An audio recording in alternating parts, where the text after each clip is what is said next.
Welcome back. Drug and alcohol addiction can touch any family, but with the right support and connection, recovery is possible. Joining me now to talk about the resources available in our community is Anthony Jordan, Interim Behavioral Health Division Director with the Multnomah County Health Department. Welcome, good morning. Hey, thanks for having me. So first, let's talk about the stigma around addiction, because there's a lot of that still, and it can happen to anyone, but it's important to remember that it's treatable, right? Absolutely. I think, as we walk around the city, we see the devastation of addiction, and I think we can put in our mind that that's what addiction is. Yeah. This campaign focused on individuals who may once was out on the streets but have found recovery. That everyone, just because you see them in this condition that we see around our city, doesn't mean that they always stay in that condition.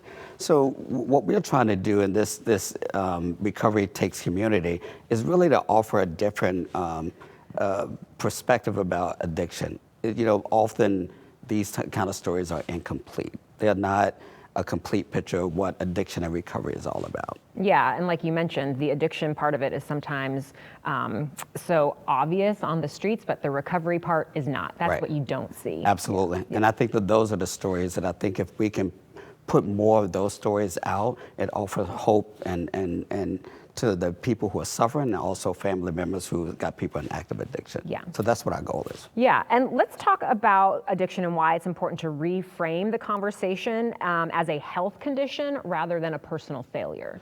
Yeah, I think a lot of people don't understand addiction. I think in our society we see addiction as a social problem, but it's actually a chronic health condition marked by different manifestations of like behavioral things, but it's pathology.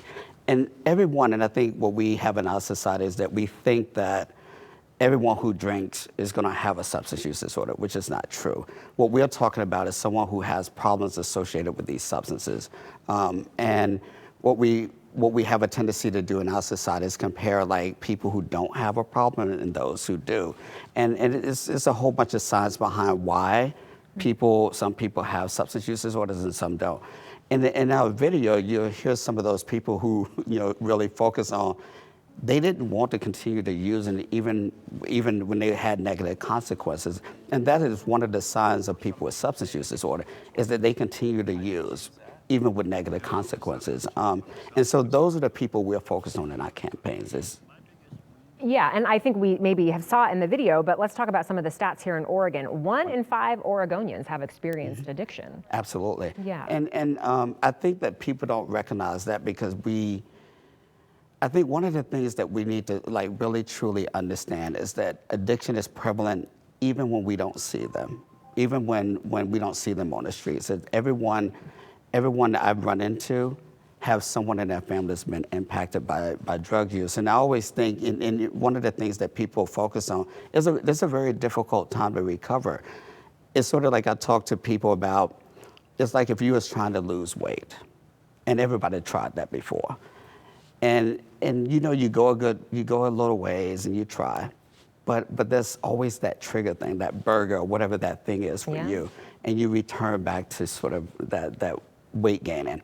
Addiction is 5 times or 10 times worse than that.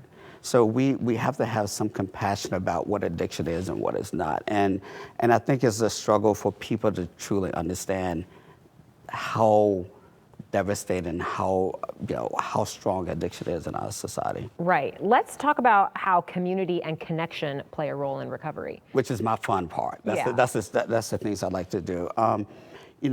In our campaign, you would hear different pathways by which people took to get into recovery. And one of the biggest things you would notice is that it was always someone who cared about them, who showed them some connection, whether it be their kids or their family. And sometimes that can be very difficult because of the devastation of some of the things that people have done. But it's really important for the family and all those loved ones to stay connected with the people in spite of some of the behaviors that's associated with addiction. And what we have is some treatment is available. We have different interventions. Medicine is good. If someone has opioid disorder, you can use medication-assisted treatment. There's various treatments for people today. And also we have, I think you're going to show on the screen, We have 988 Lifeline that people can call. We also have addictionrecoverysupport.org. And then we also have our behavioral health call center, which is 503-988-4888. You got it. Yes, I'm glad that you mentioned the different options for treatment, because it's important to remember that there's not a blanket solution for everyone. No. There's lots of different roads to recovery, so lots of different options. So let's just show that information one more time. You can go there to get support and local resources provided by Multnomah County. And as you heard Anthony say, lots of different options for folks. So thank you so much for coming. Thanks for a really having me. important conversation and information. So Absolutely. thank you so much. Thank you.